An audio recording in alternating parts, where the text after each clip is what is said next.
모아타운 투자. 이걸 놓치면 절대 후회합니다. 동의율이 90%가 넘어도 조합 설립이 안 돼. 왜? 재개발, 재건축, 모아타운 투자가 활성화되고 찾는 사람이 많아지면서 투자 금액이 계속 오르고 있음.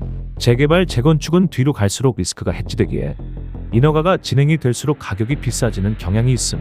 그래서 투자자들이 가격이 오를 때까지 오른 중후기 재개발보다 초기 재개발을 투자하는 경우가 많아짐.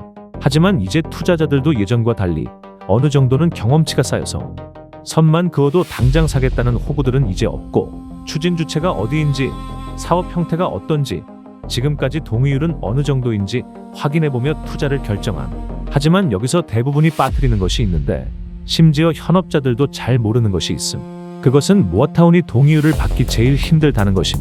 그런 의미에서 형태별 동의율을 알아보자. 일단 재개발은 75%의 모수만 채우면 됨. 상가에 받든 아파트에 받든 단독에 받든 대가리만 채우면 됨. 얼마 없는 재개발의 장점임. 물론 토지 면적도 채워야 하지만 75%까지 채워지면 대부분 만족됨으로 논외임. 재건축은 70%를 채워야 하므로 재개발보다는 쉬워 보임. 하지만 동별로 1, 2 이상 채워야 한다는 함정이 있음. 즉 전체적으로 90% 이상 동의해도 한 동이 48%만 동의한다면 조합 설립은 불가능함.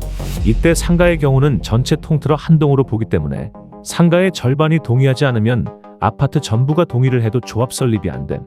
언론에 자주 나오는 상가와의 협상에서 아파트가 저자세로 나올 수밖에 없는 이유가 이것임. 여기까지는 이제 투자자들도 어느 정도 아는 것이 됐기 때문에 다음이 중요하다. 모아타운의 동의율은 재개발, 재건축의 단점만 모았다고 생각하면 돼. 일단 동의율은 80%로 제일 높음. 그리고 5세대를 초과하는 건물의 경우 동별 요건 2분의 1을 채워야 함. 아울러 집합 건물을 제외한 나머지 유형, 토지, 다가구, 상가 등의 총 토지 합계의 2분의 1을 받아야 함. 위 조건들을 하나하나 전부 충족해야 비로소 모아타운의 조합 설립 동의율이 나오는 것임. 다가구, 상가는 아시다시피 임대료 이슈로 재개발을 반대하시는 분들이 대부분임. 그런데 이런 분들에게서 절반 이상을 받아야 모아타운이 강북보다 삼전, 양재, 개포 같은 강남 지역에서 오히려 진행이 더딘 것도 이와 관계가 있음. 위 언급한 동네의 임대료는 포기할 수 있을 만한 금액이 아님. 따라서 여러분이 투자를 할 때 누군가 모아타운을 권한다면, 그리고 동의율이 70%를 넘었다고 추천한다면 반드시 그 동의율 중 다가구, 상가, 토지의 동의율은 어느 정도인지 확인하시고 들어가야 함.